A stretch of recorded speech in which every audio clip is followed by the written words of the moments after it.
years, we don't own it. You know how I know that? Because when we die, we leave it to somebody else.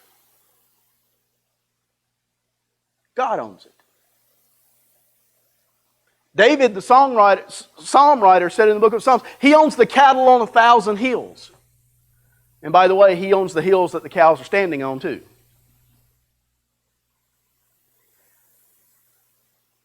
You see, here's an important principle where we make ministry, where we make finances an obstacle because we say we can't afford that. No, we can't. God already owns it. It's already God's. God owns it all. Everything in your wallet, from the beginning to the end, the front, the back, it's His. Number two,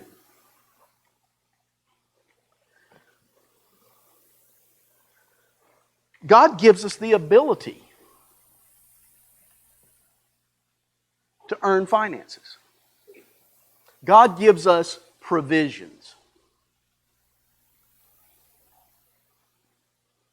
We hear people say, you've heard the terminology, I've heard the terminology, that people are a self-made man or they are a self-made woman. That they started out with nothing, they worked hard, they earned everything that they got. That is 100% true.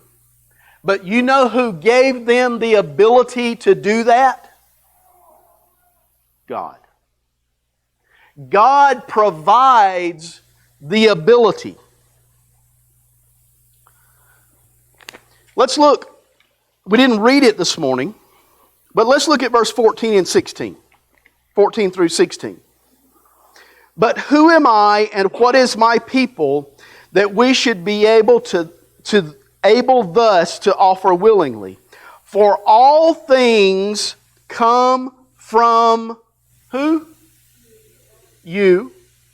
And of your own have we given. David said, you owned it all. We just gave you back part of what you had already given us. For we are strangers before you and sojourners, as all our fathers were. Our days on the earth are like a shadow, and there is no abiding. O Lord our God, all this abundance that we have provided for building you a house for your holy name comes from your hand and is all your own. It is all your own. Go back to verse number 12. Verse number 12 says this, both riches and honor come from you, and you rule over all. In your hand are power and might, and in your hand it is to make great and to give strength to all. David is recognizing in his prayer, yes, I am about to give a huge offering. I am going to give a huge offering. God owns it, number one, but number two, I obtained it because God gave me the ability to obtain it. God provided the way that He obtained it. That He gives all things. Turn to Deuteronomy chapter 8 and verse number 18.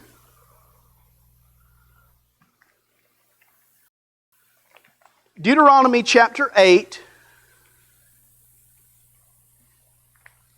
and verse 18.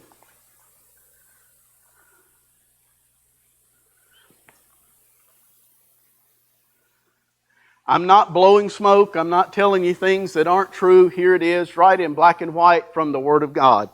Deuteronomy 8 and 18. You shall remember for the Lord your God, for it is He who gives you power to get wealth, that He may confirm His covenant that He swore to your fathers as it is to this day.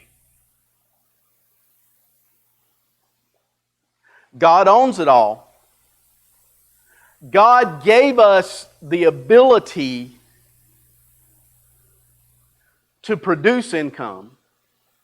He provided the intelligence. He provided the work ethic. He provided the hard work. He provided the opportunities.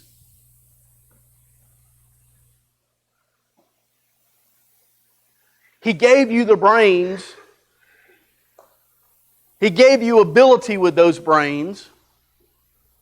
So, let's think about this a moment. I'm just using this as an example, but this represents our houses, our cars, our land, our clothes, our everything. God owns it all. Number one. Number two, God gave us the ability that we have. And in thinking about that, finances are not the only way that we give back to God. We should give back to God our time. We should give back to God our talents. And this morning we happen to just be talking about giving God our treasure.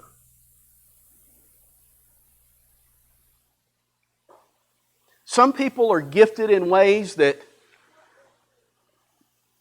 and some people just have a heart of service. I've seen a video going around on Facebook lately with, in some posts that I've seen, and it shows an elderly gentleman that is well overweight. He's bound to a wheelchair, but he's vacuuming the church. And the video was taken without the gentleman's knowledge, and it says, all you have to do is want to serve, and you can serve.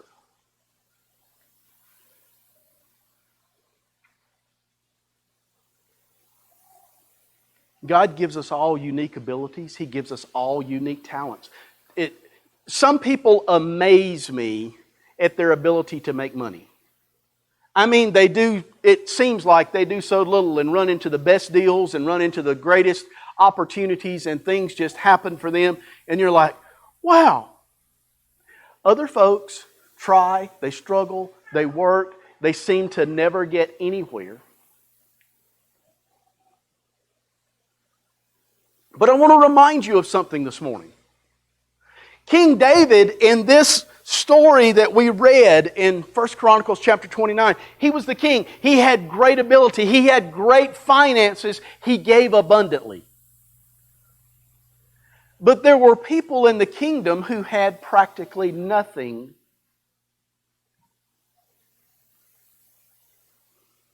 And they gave it away too. There's a story that there was an American businessman went to South Korea years ago. And he was traveling through the countryside. And he saw a man, young man, pulling a plow with his dad operating the plow behind it. And he was doing business in that village, and he asked one of the people in the village, he said, tell me the story behind that. He must be awfully poor. The person he was talking to said, he's not poor. Said, he's just generous. Said, last year our neighbor's house burned down, and he sold his only mule to help get his neighbor another house. And now he and his son are plowing without a mule. Johnny Hunt says this, and I love this quote from Pastor Johnny Hunt. He says, you do not have to be rich to be generous. You have to be generous to be generous. Think about that. Think about that. Number one, God owns it all. Number two, God gave us the abilities that we have. Number three, we're just managers. We're just managers of God's time, of God's talents, and God's treasures. We are simply managers. Look at verse number 17 this morning.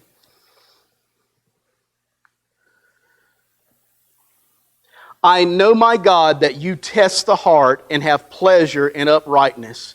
In the uprightness of my heart I have freely offered all these things, and now I have seen your people who are present here offering freely and joyously to you.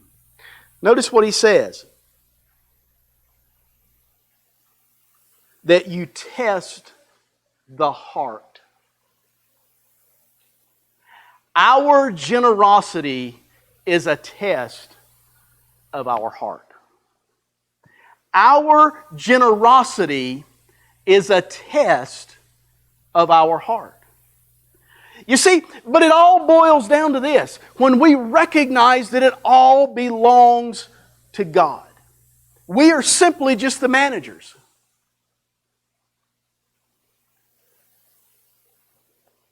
If you're here this morning and you have 2 cents to your name, or you have $2 million to your name, I've got one thing to say to you. God did not give you that for your benefit. He gave you that for His glory.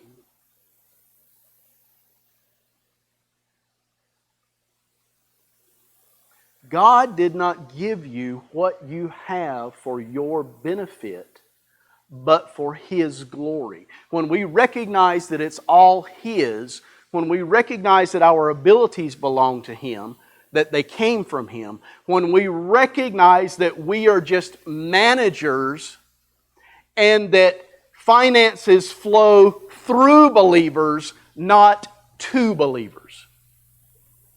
Let me say that one more time.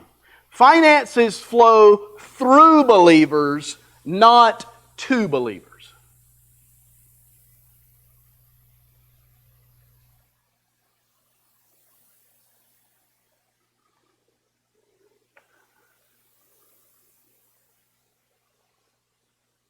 When God blesses you,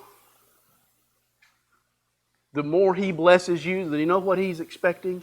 The more that you give away.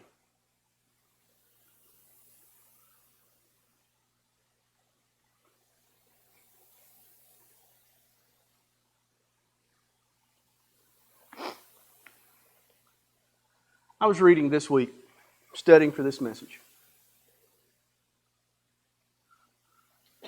And I forget the exact numbers. I didn't write them down in my notes. I read this, and so my numbers are off. I'm going to give you an estimate.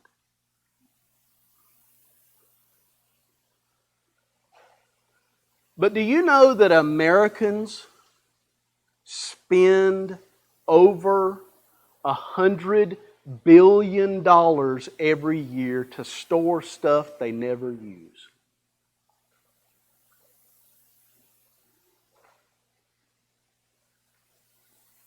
That's why there's storage units on every corner. I don't know of any just right here in Toxaway, but if you go to Asheville, you can get an air-conditioned unit for your stuff. You can get a heated storage unit for your stuff.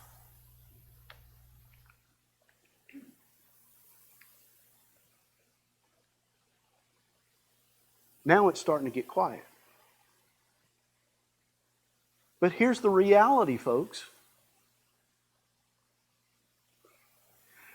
God doesn't give to believers to keep, but to flow through.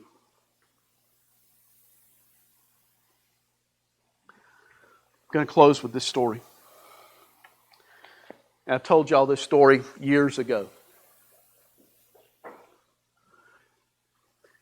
If you go down the interstate, down 26, and you get off there at Spartanburg, and you see that nice big church there at North Spartanburg, great facilities, doing an amazing work for God. When they were first in their first major expansion, they had daycare, they had all kinds of things, and on Sunday mornings, a family would come by and they would drop their kids off. They would go have brunch together, and they'd come back and after service pick their kids up. You know, they had nice sign-in with IDs, all this other stuff. They felt safe leaving their kids. They wanted their kids to go to church, even though they didn't go to church. Well, the man that was doing this found out that they were going to build an expansion to the church.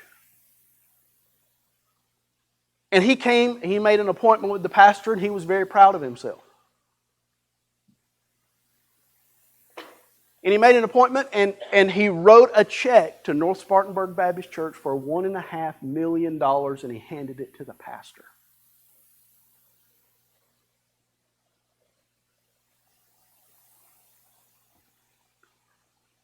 The pastor knew the situation. The pastor said, I thank you for this, but I think you're giving this to make yourself feel good and not giving this for the glory of God. And in front of the man, he took $1.5 million check and ripped it in half and tore it again and put it in the trash can. He said, when you obey God, come back and see me. $1.5 million. That preacher has more guts than any preacher I know of. The man left. He left angry. He left mad. He didn't bring his child to Sunday school in children's church for several weeks. One Sunday he finally showed up. When he and his wife came that Sunday, they got under conviction and they got saved.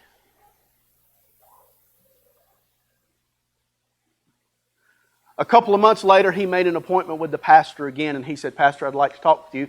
Pastor said, okay. He comes in. He says, I have a gift that I'd like to give the church. And this time, it's not about me, it's about God. And he gave him a check for $7 million.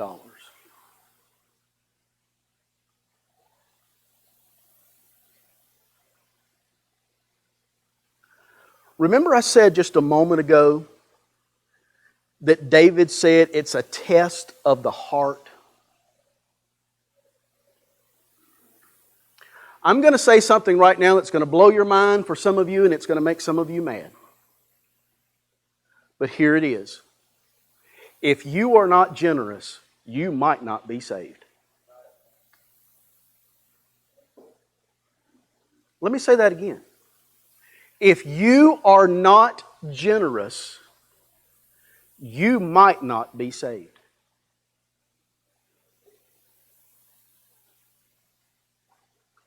Because you see, when we meet the real Jesus and we fall in love with Him because of what He did for us, we recognize that everything is His. We're just managers. It flows through us. It does not flow to us, it flows through us. You give to church, you give to charitable organizations, you give to your neighbors, you give to the person down the street, you give to the person around the world. You see, you don't have to be rich to be generous. You have to be generous to be generous. But I'm going to take it that one step further than Pastor Johnny Hunt and say, you have to be saved to be generous. Because you don't know how to love outside of Jesus. You don't know how to care outside of Jesus.